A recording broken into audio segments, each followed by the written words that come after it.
우리 하나님 말씀 보도록 하겠습니다. 느헤미야서 13장입니다. 느헤미야서 13장 29절에서 31절입니다. 느헤미야 13장 29절에서 31절. 우리 같이 한번 읽겠습니다. 내 하나님이여, 그들이 제사장의 직분을 더럽히고 제사장의 직분과 레위 사람에 대한 언약을 어겼사오니 그들을 기억하옵소서. 내가 이와 같이 그들에게 이방 사람을 떠나게 하여 그들을 깨끗하게 하고 또 제사장과 레위 사람의 반열을 세워 각각 자기의 일을 맡게 하고 또 정한 기한에 나무와 저흠 익은 것을 드리게 하였사오니 내 하나님이여, 나를 기억하사 복을 주옵소서. 아멘. 오늘은 제가 이제 전체를 가지고 하기 때문에 이어로 하지 않고 핸드마이크로 그냥 하도록 그렇게 하겠습니다. 오늘 이제 느헤미야서를 계속 우리가 살펴보았는데, 오늘은 느헤미야서를 한번 정리하는데요. 바로 느헤미야에게 나타났던 예수 그리스도 예표, 예수 그리스도와 느헤미야를 한번 연결하면서 정리하고 마무리하고요. 다음 주부터는 계속해서 에스더 말씀을 살펴보도록 그렇게 하겠습니다. 우리 한번 11절 말씀, 1장 11절 같이 한번 읽습니다. 같이 읽죠. 시작. 주여,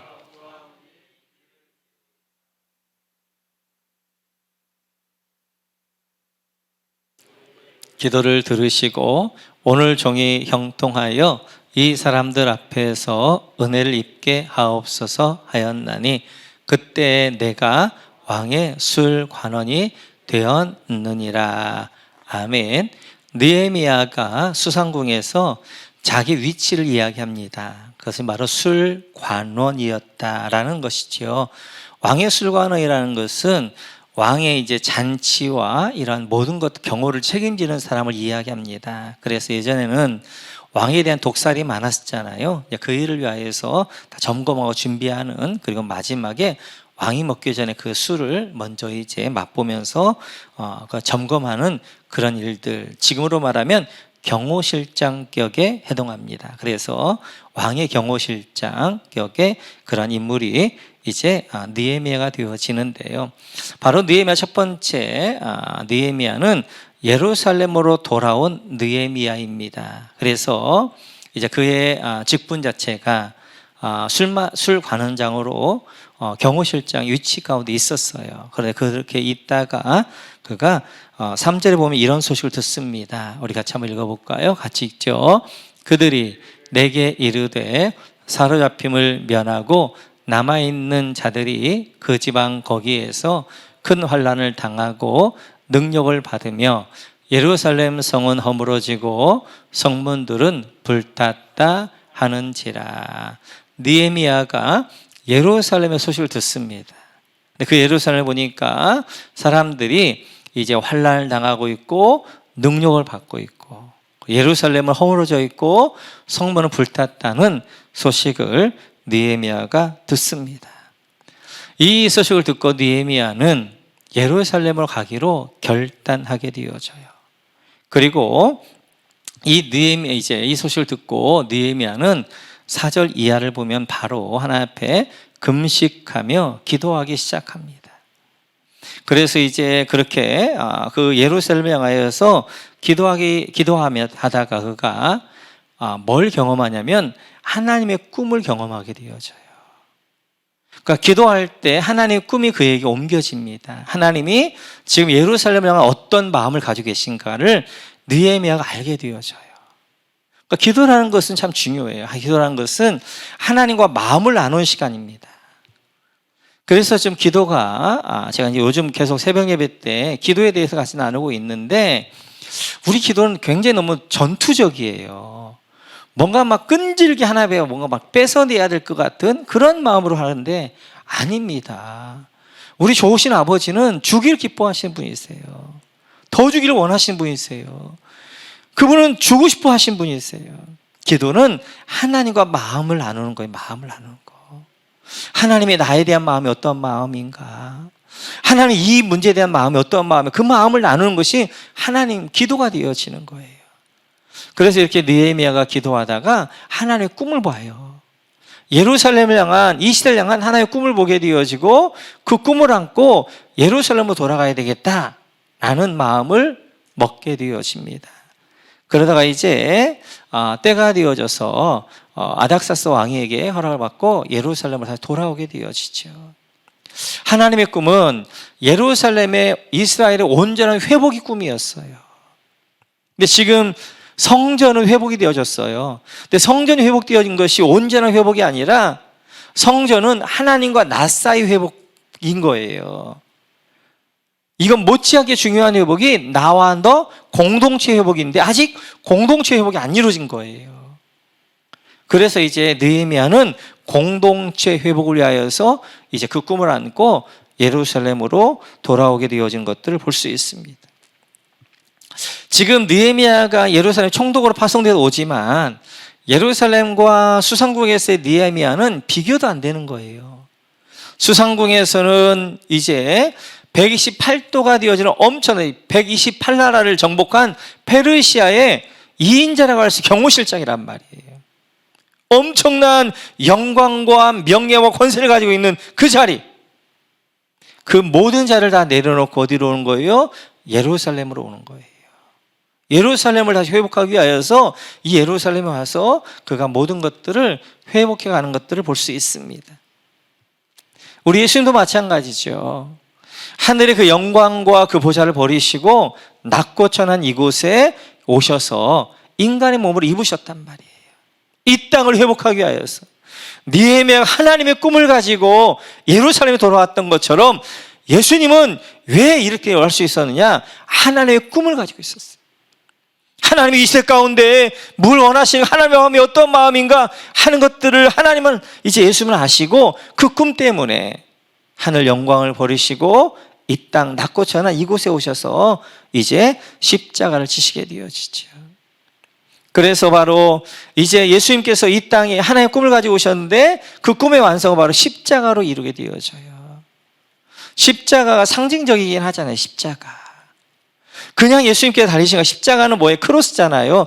하나님과 나 사이의 회복, 그리고 나와 너 우리의 회복, 이게 바로 십자가란 말이에요. 그러니까 예수님께서 돌아가신 이 상징 하나도 거기에는 엄청난 의미가 있는 거예요. 그냥 사람들은 십자가에 처형을 했지만 그 십자가는 하나님의 꿈이 담겨 있는 거예요. 하나님의 꿈은 바로 나와 너, 위아래 나와 하나님과의 관계 회복이 되어진 것이고, 양옆으로 나와 너의 회복을 이루는 하나님의 회복이 바로 십자가 되어지고, 그리고 그 일들을 십자가에서 이루시는 것들을 볼 수 있습니다. 그러면서 요한복음 17장에서는 이렇게 우리 예수님 기도하십니다. 같이 읽죠. 시작. 나는 세상에 더 있지 아니하오나 그들은 세상에 있사옵고 나는 아버지께로 가옵나니 거룩하신 아버지여 내게 주신 아버지의 이름으로 그들을 보존하사 우리와 같이 그들도 하나 되게 하옵소서. 아멘. 이게 대제사장적 기도, 요한복음 17장은 예수님 대제사장 기도죠. 제사장의 기도 중에 하나가 뭐예요? 아버지와 내가 하나 된 것처럼 삼위일체 하나님 계시죠. 그 안에 이제 공동체로 계셨던 그 하나님, 그 풍성함들을 그들도, 제자들도 공동체 안에서 이 하나님과 나 사이의 그 풍성함을 저들도 경험하게 하옵소서, 저들 하나 되게 하옵소서 라고 기도하시게 되어지고, 그리고 그 일들을 이뤄가시는 것들을 볼 수 있습니다. 이렇듯이 이제 느헤미야는 하나님의 꿈을 안고 그 다음에 이제 나와 너라는 공동체를 회복하는데, 그 공동체를 회복하기 위해서는 이제 이런 성벽이 필요한 거잖아요. 성벽 재경을 위해서 오게 되어지고 6장에 보게 되어지면 이제 이렇게 되어집니다. 같이 한번 보도록 하겠습니다. 6장 같이 읽죠. 시작. 성벽 역사가 52일 만인 엘루월 25일에 끝나매. 불가능할 것 같던 성벽 재건이, 엄청난 예루살렘의 그 성벽 재건이 52일 만에 끝나게 되어지는 거예요. 52일 만에. 그래서 어떻게 되어지는 거예요? 성전을 완공했어요. 하나님과 나가 회복되어집니다. 그리고 이제 성벽이 회복되어져요. 나와 너 우리라는 공동체가 회복되어져요. 그러자 하나님이 8장부터 뭘 허락하시는 거예요? 부흥을 허락하시는 거예요. 부흥을. 그래서 예루살렘의 수문학 광장에서 말씀이 선포되어지고 저들이 아멘 아멘 하면서 하나님의 말씀을 듣게 되어지는 부흥이 그 가운데 임하게 되어지는 것들 볼 수 있습니다. 그래서 이제 하나님의 꿈이 그 현장 가운데 이루어지는 거예요. 바로 하나님과의 회복, 공동체 회복, 그 안에 하나님의 임재하심과 역사가 부흥이 부어지는 그 하나님의 꿈이 느헤미야를 통하여서 완성되어지는 거지. 마찬가지. 우리 예수님께서 십자가에 죽으셔서 회복을 이루셨어요. 하나님과 우리 사이의 회복, 나와 너 사이의 회복을 이루게 되어지고, 그리고 이제 그 공동체를 어떻게 그들이 120명의 성도들이 마가다락방에서 기도하게 되어져요. 기도할 때 그 안에서 나와 너라는 우리라는 공동체가 회복되어지는 거예요. 그러자 마가다락방에 성령 임재하시면서 그곳에 부흥의 역사가 있게 되어져요. 그리고 그들이 이제 공동체를 이루면 뭐 하는 거예요? 이제 너 것 내 것을 구별하지 않고 서로 유무상통하게 되어지는, 나가 너가 회복되어지는 바로 이제 그러한 공동체의 부흥 역사들을 그들이 경험해 가게 되어진 것들 볼 수 있습니다. 빌립보 2장을 보면 이제 바울 사도는 이렇게 이야기해요. 같이 읽죠. 시작. 그는 근본 하나님의 본체시나 하나님과 동등됨을 취할 것으로 여기지 아니하시고 오히려 자기를 비워 종의 형체를 가지사 사람들과 같이 되셨고 사람의 모양으로 나타나사 자기를 낮추시고 죽기까지 복종하셨으니 곧 십자가에 죽으심이라. 아멘. 예수님의 이 땅에 오심을 이제 빌립보서 2장 6절부터 바울 사도는 잘 설명합니다. 하나님의 본체셨어요. 하나님 존재자셨어요. 그러나 하나님의 동등됨을 취할 것을 여기지 않고 종의 형체를 입고 이 땅에 오셔서 스스로 하나님에게 복종하게 되어지는 그러한 일을 하셨다라고 말씀하게 되어져요. 마찬가지입니다. 오늘 느헤미야를 이제 마감하면서 우리가 같이 하나의 꿈을 같이 꾸었으면 좋겠어요. 바로 이 느헤미야에 있었던 하나님의 꿈, 그리고 예수님이 가져오셨던 그 하나님의 꿈, 그 꿈을 우리가 함께 꾸면서 하나님 이곳에서 세 가지가 회복되기를 원하시는 거예요. 첫째는 하나님과 나 사이가 회복되어지길 원하시고, 둘째는 나와 너 우리라는 공동체가 회복되기를 원하시고, 셋째는 그 공동체 안에 회복된 공동체 하나님의 부흥의 역사를 경험하기를 원하시는 거예요. 그래서 느헤미야를 이제 마치면서 우리가 같은 이런 꿈을 꾸면 좋겠어요.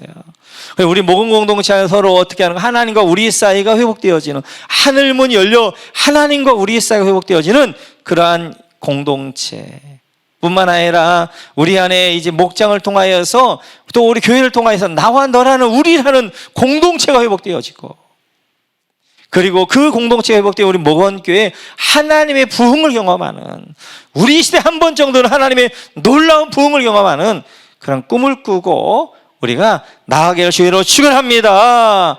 그래서 이번 느헤미야를 하면서 제가 가졌던 그 이 기도는 이런 거였어요. 하나님, 이 느헤미야가 가졌던 꿈이 우리 모두 갖게 하여 주셔서 하나님 이 시대 가운데 우리가 우리 시대 우리 교회를 통하여 하나님의 부흥을, 하나님의 역사하심들을 경험하게 하옵소서. 그럴 수 있는 여러분 모두가 되시기를 주님의 이름으로 축원합니다. 이렇게 느헤미야는 다시 이제 수상국으로 돌아가게 되어집니다. 수상국으로 돌아가 끝나는가? 그렇지 않지요. 우리 13장 6절 7절 같이 한번 볼까요? 같이 읽죠. 시작. 그때는 내가 예루살렘에 있지 아니하였느니라. 바벨론 왕 아닥사스다 32년에 내가 왕에게 나아갔다가 며칠 후에 왕에게 말미를 정하고 예루살렘에 이르렀어야 엘리야십이 도비야를 위하여 하나님의 전들에 방을 만든 악한 일을 안지라. 느헤미야가 다시 돌아갔다가 어떻게 하는 것이 다시 왔습니다. 다시 왔어요. 마찬가지예요. 우리 주님 하늘나라에 승천 가셨어요. 가시면 끝난 것이 아니라 주님 가시면 뭐라고 말씀하니? 내가 너희가 본 그대로 내가 다시 올 것이다 라고 말씀하셔요. 느헤미야가 수상궁에 다시 이제 예루살렘 왔다가 그가 이제 하나님 꿈꿨던 회복을 마치고 돌아갔지만 끝난 게 다시 그가 다시 왔던 것처럼 우리 주님 다시 오실 줄로 믿습니다. 우리 주님 다시 오신 것들을 기억하면서 그 주님 다시 오실 것들을 소망하면서 우리가 함께 주님 오심을 예비하는 마라나타 신앙으로 나아가시기를 주님의 이름으로 축원합니다. 이제 두 번째는 중보기도하는 느헤미야입니다. 우리 한번 1장 4절에서 5절 같이 볼까요? 같이 읽죠. 시작. 내가 이 말을 듣고 앉아서 울고 수일 동안 슬퍼하며 하늘의 하나님 앞에 금식하며 기도하여 이르시되 하늘의 하나님 여호와 크고 두려우신 하나님이여 주를 사랑하고 주의 계명을 지키는 자에게 언약을 지키시며 긍휼을 베푸시는 주여 간구하나이다. 아멘. 이제 느헤미야가 예루살렘의 소식을 듣습니다. 그리고 느헤미야가 그 예루살렘을 위하여서 예루살렘 사람들 위하여서 중보하기 시작하는 거예요. 그가 이제 수일 동안 금식하며 울면서 하나님 앞에 기도하게 되어지는 거예요. 하늘의 하나님이여 이제 긍휼을 베푸시옵소서라고 기도하게 되어진 것들을 볼 수 있습니다. 이렇듯이 느헤미야는 기도하는 사람, 중보자였습니다. 그래서 그 중보 기도할 때 하나님이 꿈을 주셨고 그 기도를 통하여서 어떻게 하나님이 그를 통하여 일하기 시작하는 거예요. 마찬가지입니다. 하나님이 기도하는 사람을 통해 일하십니다. 느헤미야 시대에 수많은 사람도 있었지만 그러나 그 하나님의 꿈을 가지고 하나님의 잃어버림을 가지고 눈물로 기도하는 사람이 없었어요. 그러나 이 느헤미야가 기도할 때 그 느헤미야를 통하여 하나님은 일하시게 되어지는데요. 우리 주님도 이렇게 말씀하십니다. 요한복음 17장 같이 읽죠. 시작. 예수께서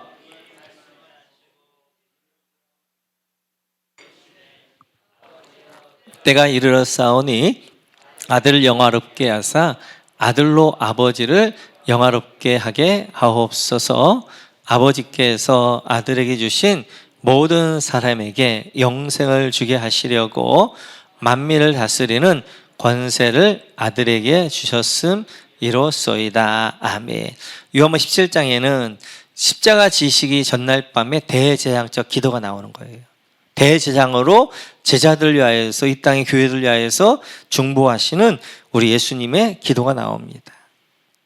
예수님이 이렇게 이제 마지막 죽으시면서까지 중보기도 하셨을 뿐만 아니라 수시로 제자를 위해 기도하십니다. 누가복음 22장 한번 볼까요? 같이 읽죠. 시작. 시몬아 시몬아 보라 사탄이 너희를 밀가부르듯 하려고 요구하였으나 그러나 내가 너를 위하여 내 믿음이 떨어지지 않기를 기도하였노니 너는 돌이킨 후에 내 형제를 굳게 하라. 아멘.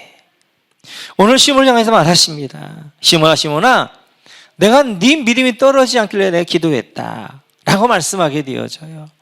그래서 베드로가 3번 주님을 부인하긴 했지만 회개할 수 있었던 이유는 주님이 그를 위하여 기도하였기 때문에. 기도했을 때 그가 순간적인 실수를 할 수 있었지만 그 실수가 다 돌이켜 회개하게 되어졌던 것은 바로 우리 주님이 오늘 내가 네 믿음 떨어지지 않기 위해서 기도하였다라고 주님이 말씀하십니다. 그렇다면 지금은 주님은 한나라에 가셔서 뭐하다 하시는가? 로마서에서 바울 사도는 이렇게 이야기합니다. 같이 한번 읽어볼까요? 같이 읽죠. 시작. 누가 정죄하리요? 죽으실 뿐 아니라 다시 살아나신 이는 그리스도 예수시니 그는 하나님 우편에 계신 자요 우리를 위하여 간구하시는 자신이라. 아멘. 우리 예수님 어떠시다? 하늘나라에서 하나님 우편에 계실 뿐만 아니라 뭐 한다고요? 여러분을 위하여서 기도하고 계시다. 중보기도하고 계시다. 간구하고 계신다는 거예요. 그래서 우리 주님 이 땅에서도 제자를 위하여서 기도하셨고 마지막 죽으실 때도 어떻게 하는 거예요? 남겨둔 제자들과 교회를 위하여 기도하셨을 뿐만 아니라 하늘나라 가셔서도 이 땅에 있는 성도를 향하여서 중보하고 계시는 것들을 볼 수 있습니다. 느헤미야를 이제 이렇게 마치면서 우리가 배워야 될 두 번째는 기도입니다. 기도. 하나님이 느헤미야를 이렇게 쓰셨던 이유 중에 하나는 느헤미야는 늘 기도하는 사람이었어요. 우리 13장에서 봤던 것처럼 개혁 하나 마치고 기도하고, 개혁 하나 마치고 기도하고, 개혁 하나 마치고 기도하고. 왜요? 그 개혁을 하지만 우리 힘으로 할 수 없다는 거예요. 그래서 하나님께 늘 도와달라는 기도를 하게 되어지는 거예요. 그렇습니다. 이 시대에 하나님이 누굴 통해 회복하시느냐? 기도하는 사람을 통해 회복하시는 거예요. 그래서 우리 모범교회가, 그리고 여러분들이 나만이 아니라 이제 여러분 주변에 있는 사람들 향하여서, 특별히 연약한 자들 위하여서 중보할 수 있기를 주의를 축원합니다. 우리 예수님이 우리를 중보하시는 것처럼 이제 우리는 더 연약한 우리 시대를 위해서, 목원들과 VIP를 위해서 중보해야 될 거예요. 우리에게는요, 아무도 날 위해 기도하지 않다 할지라도 우리가 당당할 수 있는 이유 중 하나는 두 분 하나님이 기도하시는 거잖아요. 하늘에서는 우리 성자 하나님 예수님이 날 위해 중보하시고, 내 안에서는 성령 하나님이 말할 수 없는 탄식으로 지금 날 위해서 기도하신다 말씀하신단 말이에요. 우리가 당당할 수 있는 이유는 두 분 하나님이, 성자 하나님이, 성령 하나님이 오늘도 날 위해 중보하시기 때문에 오늘도 내가 넘어지 않고 넉넉히 이은 줄로 믿습니다. 믿습니다. 이 당당함을 가지고 우리가 나아가야 되어질 것입니다. 세 번째로는 승리한 느헤미야입니다. 느헤미야는 예루살렘 성벽제가 거의 불가능했어요. 여러분 예루살렘에 가보시면 성벽 잔재가 굉장히 큽니다. 그래서 그 성벽을 하루에 돌기가 굉장히 많이 어려워요. 높기도 하고 그 사이에 사람들 걸어갈 수도 있고 이제 그런 성벽인데, 그 성벽을 짓는다는 것들은 참 이제 불가능한 것처럼 보였습니다. 뿐만 아니라 그 성벽을 짓지 못하도록 사탄은 온갖 방해를 하게 되어져요. 특별히 산발락과 도비아를 통하여서 이렇게 합니다. 우리 3장 3절 같이 한번 읽어볼까요? 같이 읽죠. 3장 3절인데 내가 잘못 나왔나? 다시 한번 볼까요? 네. 4장 3절인 것 같다. 그죠? 네. 우리 찾아보겠습니다. 4장 3절. 제가 장을 좀 맨날 틀릴 때가 있어요. 네. 자, 느헤미야 4장 3절 같이 시작. 암몬 사람 도비아는 곁에 있다가 이르되 그들이 건축하는 돌 성벽은 여우가 올라가도 곧 무너지리라 하더라. 산발락과 도비아가 뭐라고 이제 그렇게 비웃는 거예요? 그냥 저들이 짓는 것은 그냥 여우가 올라가도 다 넘어질 것이다, 그렇게 비웃습니다. 저들이 지을 수 없다는 거예요. 지어도 그냥 하찮게 지을 거라는 것입니다. 뿐만 아니라 그들이 이제 그렇게 지을 수 없다고 비웃을 뿐만 아니라 짓게 되어지니까 6장 2절에서는 이렇게까지 합니다. 같이 한번 읽어볼까요? 6장 2절 같이 읽죠. 시작. 산발랏과 게셈이 내게 사랑을 보내어 이르기를 오라 우리가 오노평지 한촌에서 서로 만나자 하니 실상은 나를 해하고자 함이었더라. 이제 이렇게도 계속 이제 지으니까 산발락과 도비아와 게셈이 예루살렘에 못 오잖아요. 그러니까 느헤미야에게 중간에 만나자. 오노평지. 그것이 이제 사마리아하고 예루살렘의 중간정도 되거든요. 거기서 만나자는 거예요. 만나자 할 때 이미 뭐 하는 거예요? 거기다가 매복 다 해놔가지고 느헤미야 딱 들어오면 죽이려고 딱 준비하고 있었단 말이에요. 이 성벽 재건을 방해하는 데 있어 비웃을 뿐만 아니라 또 여러 가지 이제 비웃을 방해할 뿐만 아니라 이제 느헤미야를 죽여서까지라도 성벽 재건을 못하게 하려고 했단 말이에요. 그 뒤에는 누가 있는 거예요? 사탄이. 성벽 재건이 얼마나 무서웠는지 느헤미야 하나를 이제 그렇게 제거하려고 그렇게 했던 것들을 볼 수 있습니다. 그럼에도 불구하고 느헤미야는 이들의 비웃음, 이들의 방해 뿐만 아니라 산발락과 도비아가 어떻게 하는 페르시아에 고소까지 하잖아요. 이들이 이들이 역적하려고 합니다. 뿐만 아니라 온갖 소문을 퍼뜨리잖아요. 백성들이 막 소문을 퍼뜨려가지고 어떻게 하는 거예요? 마치도 이제 이 느헤미야 왕이 될 것처럼 성벽을 재건하고 나면 페르시아에 이제 배반하고 스스로 왕이 될 것처럼 그렇게 이야기한단 말이에요. 그럼 온갖 방해에도 52일 만에 성벽 재건이라는 것을 완성하게 되어 승리하게 되어진 것을 볼 수 있어요. 마찬가지입니다. 우리 예수님이 이 땅에 오셔서 십자가로 회복하시려고 그러는데 얼마나 사단이 이 십자가를 방해하게 되어져요. 태어나실 때 이미 뭐 하는 거예요? 사탄이 예수님을 죽이려고 헤롯을 통하여서 예수님을 죽이려고 했고요.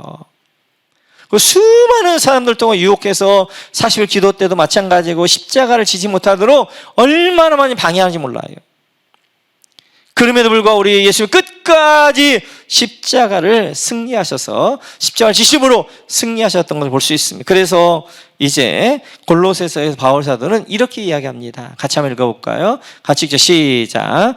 우리를 거스리고 불리하게 하는 법조문을 쓴 증서를 지으시고 제하여 버리사 십자가에 못 박으시고 통치자들과 권세들을 무력화하여 드러내어 구경거리로 삼으시고 십자가로 그들을 이기셨느니라. 할렐루야. 우리 예수님이 십자가에 지신 것 같지만 사실 십자가로 그들을 이기셨단 말이에요. 승리하셨단 말이에요. 하나님의 꿈, 회복, 하나님과의 회복, 사람과의 회복을 이 십자가를 통해 이루셨단 말이에요. 십자가로 완성하실 뿐만 아니라 승리하셨던 것들을 볼 수 있습니다. 그래서 로마서에서 바울 사도는 이렇게 고백합니다. 같이 한번 읽죠. 같이 읽죠. 시작. 그러나 이 모든 일에 우리를 사랑하시니로 말미암아 우리가 넉넉히 이기느니라. 할렐루야. 하나님의 백성은 넉넉히 이기게 되어지는 거예요. 느헤미야가 승리했던 것처럼, 그리고 예수님이 승리하셨던 것처럼 성도는 넉넉히 이기게 되어지는데 언제? 십자가를 질 때입니다. 십자가를 질 때. 우리는 자꾸만 승리를 뭔가 내가 힘을 얻어야 승리할 수 있다고 생각하는 거예요. 이번 주에도 제가 아내에게 고백했는데 제가 십자가에 저를 한번 못 박는 일이 있었습니다. 아직도 내 안에 내가 죽지 못한 게 있구나. 어느 소리를 한번 딱 듣는데 제가 이렇게 막 영적으로 충만하다 툭 떨어지는 거예요. 그래서 깊은 우울감에 빠지는 거예요. 이 깊은 우울감에 빠지는 게 뭔가 봤더니 내 안에 있었던 그 욕망, 그거더라고요. 그래서 아내한테 아직도 내가 죽지 못한 게 많이 있나 봐, 내가 포기하지 못하는 게 많이 있나 봐. 그래서 그 새벽에 그걸 놓고 계속해서 날 십자가에 못 박는 것들을 했습니다. 우리는 어떤 힘으로, 숫자로, 아니면 어떠한 이제 세상적 힘으로 승리하려고 한단 말이에요. 뭘 이겨내려고 한단 말이에요. 아닙니다. 하나의 방법은 십자가예요. 내가 죽는 거예요. 내가 복종하는 거예요. 죽기까지 순종하는 거예요. 그때 하나님이 일하시게 되어지고, 그때 하나님이 역사하게 되어, 그때 하나님이 승리하게 되어져요. 우리가 넉넉히 이기는데 뭘 붙들고? 십자가를 붙들고, 십자가에 내가 죽음으로 인하여서 우리는 넉넉히 이기게 되어지는 거예요. 우리는 느헤미야처럼 승리할 줄 믿습니다. 십자가를 붙들고 승리하는 우리는 좋겠고요. 마지막 네 번째로 성전을 정결케 하는 느헤미야입니다. 우리 한번 13장 8절 9절 같이 한번 읽어볼까요? 같이 읽죠. 시작. 내가 심히 근심하여 도비아의 세간을 그 방 밖으로 다 내어 던지고 명령하여 그 방을 정결하게 하고 하나님의 전의 그릇과 소재물과 유향을 다시 그리로 들여 놓았느니라. 아멘. 이렇게 이제 느헤미야가 이제 하나님의 꿈이었던 그런 회복을 완성하잖아요. 성전, 성벽을 완성하고 그 다음에 부흥을 경험하게 되어지고, 그리고 하나님과 그들과 함께 언약을 맺게 한단 말이에요. 이제는 도장까지 딱 찍었단 말이에요. 그리고 이제는 잘할 거라고 믿고 느헤미야는 떠납니다. 다시 이제는 총독을 마치고 12년 만에 어디로? 다시 이제 수상으로 가게 되어져요. 아마 그렇게 갔던 느헤미야가 안 올 줄 알았어요. 대장 엘리야십이. 그래서 못된 짓을 하는 것입니다. 느헤미야가 다시 안 올 거라고 생각하고 어떻게 하는 거예요? 성전에 이제 재물을 놓고 이제 11조는 창고들을 다 헐어가지고 어떻게 하는 거예요? 방 3개를 헐어가지고 도비야를 위하여서 방을 만들게 돼요. 이방인을 위하여 방을 만드는 거예요. 이방인이 그 성전 안에 방을 만들 뿐만 아니라 그 안에 뭘 가지고 우상을 가져오겠죠. 그래서 성전이 이제 우리가 지난번에 발표했던 것처럼 성전은 성전 뜰이 있고 여인들의 뜰이 있고 그 바깥에 이방인들의 뜰이 있단 말이에요. 이방인들은 이방인의 뜰까지밖에 못 들어간단 말이에요. 근데 그 이방인이 어디까지 지금? 성전 뜰이 아니라 성전까지 들어와 있는 거예요. 그 사실을 이제 느헤미야가 돌아오게 되어지니까 알게 되어진 거죠. 그래서 느헤미야가 어떻게 하는 거예요? 성전을 청결케 하잖아요. 도비아의 모든 기물들 다 이제 내어 던져버리고 그걸 정결케 하고 다시 그 방들을 어떻게 하는 성전 기물들을 성물들을 넣는 방을 다시 만들게 되어지죠. 느헤미야 다시 돌아와서 어떻게 하네요? 성전 청결케 하는 일들을 하시게 되어져요. 마찬가지입니다. 우리 주님도 마태복음에 보게 되어지면 이렇게 하시지요. 같이 한번 읽어볼까요? 21장 같이 시작.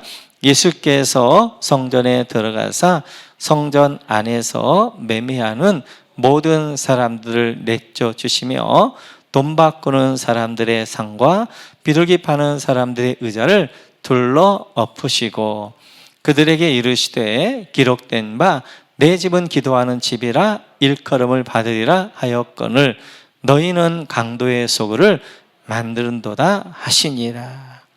예수님 성전 청결을 2번 하셔요. 초창기 때 한 번 하시고 마지막 일주일 이제 일주일 때 한 번 하시고 십자가 일주일 전에 한 번 하시게 되어져. 성전은 어떻게 하는 하나님을 예배하는 곳입니다. 만민을 위하여서 만민에 의하여서 열방을 놓고 기도하는 집이란 말이에요. 근데 그 집이 매매하는 집이 되어 바벨론 가치가 들어와져 있는 거예요. 세상에 그 이제 타락의 가치가 들어와져 있는 거예요. 그래서 상을 이제 펴고 이제 화폐를 교환하게 되어지고 물건을 매매하게 되어 이러한 바벨론 가치로 가득하게 되어진 거예요. 그러자 하나님이 어떻게 하는 거예요? 예수님이 채찍을 들어서 상을 뒤집어 엎으면서 이제 그 성전을 청결케 하셔요. 청결케 하셔요. 오늘 느헤미야가 성전을 청결케 했던 것처럼 우리 예수님께서 성전을 청결케 하시면서 이제 그렇게 하시는 것들을 볼 수 있습니다. 오늘 느헤미야를 보면서 우리 안에 이제 이렇게 청결하게 하면 끝나는 것이 아니에요. 계속해서 사탄은 우리 안에 세속적인 문화, 바벨론 가치를 계속해서 지금의 성전은 어디예요? 바로 우리 마음의 성전이잖아요. 너희가 하나님의 전인 것을 너희가 하나님의 거하신 성령의 전인 줄을 뭘 알지 못하냐라고 말씀하는 것처럼 지금 성령의 전은 성전은 우리란 말이 우리야. 내가 한번 주일날 은혜를 받아서 내가 깨끗이 청소했다고 청소하는 것이 아니에요. 계속해서 사단은 어떻게 하는 우리 안에 계속 바벨론 가치를 매매하는 것들을 그냥 도비아를 우리 안에 계속해서 몰아넣고 있단 말이에요. 그래서 한 번 성전 청결로 끝나는 게 아니라고요. 예수님께서도 초창기 한 번 하시고 끝날 때 한 번 하시고 2번 하시게 되어지고 이제 느헤미야도 마찬가지로 한번 정결케 했는데 떠나고 나니까 또 도비아가 들어와 또 그런 짓을 하고 있으니까 또 청결하게 하는 것들을 볼 수 있어요. 느헤미야를 마치면서 내가 성전인데 이 성전 안에는 내 안에 도비아는 있지 않는가? 내 안에 바벨론의 가치가 왕자에 앉아가지고 내 모든 가치관을 그 바벨론 가치가 주관하고 있지는 않는가? 우리 안에 늘 성결 청결이 있어야 돼. 그것이 바로 회개입니다. 회개. 늘 내 안에 성전을 내 안에 도비아를 몰아내야 되고 내 안에 바벨론 가치를 몰아내야 되고 내 안에 이제 그런 채찍을 들어서 나를 늘 쳐서 하나님 앞에 복종시켜야 되는 것이 바로 우리의 삶이 되어지는 것들을 볼 수 있습니다. 결론을 맺겠습니다. 느헤미야는 페르시아에서 예루살렘으로 돌아와서 예루살렘을 성벽을 재건하게 되어집니다. 그리고 후에 예스라와 함께 수문앞 광장에서 느헤미야 8장을 통하여서 놀라운 부흥을 경험하게 되어져요. 그리고 그 백성들로 하여금 하나님과 언약을 맺게 합니다. 3가지 언약을 맺지요. 우리가 11조 철저히 하겠습니다. 헌물과 11조 하겠습니다. 또한 우리가 안식을 지키겠습니다. 그리고 우리가 이제 이방인과 섞이지 않겠습니다. 3가지 중요한 것들을 언약을 맺게 한다고요. 언약을 딱 맺었는데도 불구하고 그들은 어떻게 하는 거예요? 그 언약을 어기게 되어져요. 그래서 느헤미야가 돌아 13장에서 다시 그 언약을 재갱신하게 되어지고 개혁하게 되어지죠. 그러면서 느헤미야서를 이렇게 마칩니다. 우리 한번 31절 같이 한번 읽어볼까요? 31절. 죄송합니다. 느헤미야 13장 31절인데 내가 오늘 조금 이제 실수가 많네. 자, 한번 보시죠. 느헤미야 13장 31절. 같이 읽죠. 시작. 또 정한 기한에 나무와 처음 익은 것을 드리게 하였사오니 내 하나님이여 나를 기억하사 복을 주옵소서. 오늘 느헤미야는 이렇게 기도를 마치고 느헤미야가 이렇게 마칩니다. 하나님, 나를 기억하사 복을 주옵소서. 이 말은 하나님, 우리를 긍휼히 여겨 주옵소서. 하나님, 우리를 불쌍히 여겨 주옵소서. 하나님, 하나님의 은혜를 부어 주옵소서. 왜냐하면 우리는 수백 번 결심한다 할지라도 우리 힘으로는 해낼 수가 없어요. 하나님의 일을 해낼 수가 없어요. 그래서 느헤미야가 깨달은 것은 사람이 수없이 언약하고 이제 그 하나님 앞에 약속한다 할지라도 사람에게는 하나님의 은혜가 없이는, 하나님의 긍휼하심 없이는, 하나님의 은혜를 부어주지 않고는 결단코 이룰 수 없구나. 그래서 느헤미야서는 하나님, 나를 불쌍히 여겨주십시오. 하나님의 은혜가 없이는 우리는 마땅히 설 수가 없습니다. 하나님, 우리를 긍휼히 여겨주십시오 라고 하면서 그의 긍휼의 기도를 드리면서 느헤미야서를 마치게 되어져요. 그 느헤미야의 기도에 하나님이 신실하게 응답하십니다. 그래서 그 은혜를 주실 분을 보내주시는 그분이 바로 예수님이세요. 예수님. 그리고 그 예수님은 에스겔서 36장을 보면 이렇게 말씀하십니다. 우리 같이 한번 읽어볼까요? 시작. 또 새 영을 너희 속에 두고 새 마음을 너희에게 주되 너희 육신에서 굳은 마음을 제거하고 부드러운 마음을 줄 것이며 또 내 영을 너희 속에 두어 너희로 내 율례를 행하게 하리니 너희가 내 규례를 지켜 행할지라. 아멘. 26절에 보게 되어지면 이제 이렇게 말씀하십니다. 새 영을 너희 속에 둘 것이다. 예수님이 오셔서 어떻게 하는 거예요? 내가 떠나는 것이 너희 유익하다. 예수님이 가시게 되어 새 영, 성령님이 이 땅에 오시게 되어져요. 그 성령 우리 안에 새 마음을 주십니다. 우리 안에 굳은 마음, 길가 같은 마음을 제거하고 돌짝 같은 마음을 제거하고 가시밭 같은 마음을 제거하고 부드러운 마음, 옥토밭을 줄 것이다. 그러면서 27절에 보게 되어지니까 내 영을 너희 속에 두어. 이제는 언약을 받게 하는 게 아니에요. 무지개로 언약하는 게 아니에요. 돌덩어리 쉽게 돌덩어리 언약하는 게 아니에요. 이제는 너희 속에 성령님 오셔서 어떻게 하는 거예요? 너희로 내 율례를 행하게 할 것이다. 이제 내가 하는 것이 아니라 성령님이 나를 이끌어 가시는 거예요. 나로 하여금 그렇게 하고자 하는 마음을 주시는 거예요. 말씀 순종할 힘을 주시는 거예요. 그분이 나를 이끌어 가시게 되시는 거예요. 내 의지가 아니라. 그래서 이번 주일에 말씀하신 것처럼 하나님의 영이 있는 분들은 벗어날 수가 없어요. 하나님이 그렇게 하게 내버려 두지 않는 거예요. 하나님이 붙으시는 거예요. 이끌어 가시는 거예요. 우리를 영원히 떠나지 않겠다 말씀, 우리를 손잡고 이끌어 가시겠다 말씀하시는 거예요. 내가 하나님의 율법을 지키고 내가 하나님의 말씀을 지켜가는 것이 아니라 내 안에 성령님이 나라고 그런 마음을 주시게 되어지고 그런 힘을 주시게 되어지고 너희 마음에 소원함을 두고 행하시는 이 바로 우리 주님이 내 안에서 하나님의 손을 두고 우리로 하여금 행하게 하신단 말이에요. 성령님 오셔서 내 안에서 하나님의 말씀대로 살고자 하는 마음을 주신단 말이에요. 뿐만 아니라 그대로 살도록 나 힘도 주시게 되어지고 오늘 이제 느헤미야는 이렇게 기도합니다. 하나님, 나를 불쌍히 여겨주시고 나를 기억하여 주셔서 이 백성을 하나님 도와주십시오. 이 백성을 붙들어 주십시오 라고 기도했던 것처럼 우리가 늘 이제 느헤미야서를 마치면서 사람이 아무리 완벽하다 할지라도 아무리 결심한다 할지라도 그 결심 결단코 이룰 수가 없어요. 그래 늘 우리 안에 이 해야 될 고백은 하나님, 나는 연약해요. 나는 무력해요. 나는 힘이 없어요. 하나님, 하나님의 은혜가 필요해요. 긍휼하심 필요해요. 하나님의 은혜 안에 내가 있기를 원합니다. 라는 그 기도가 되어져요.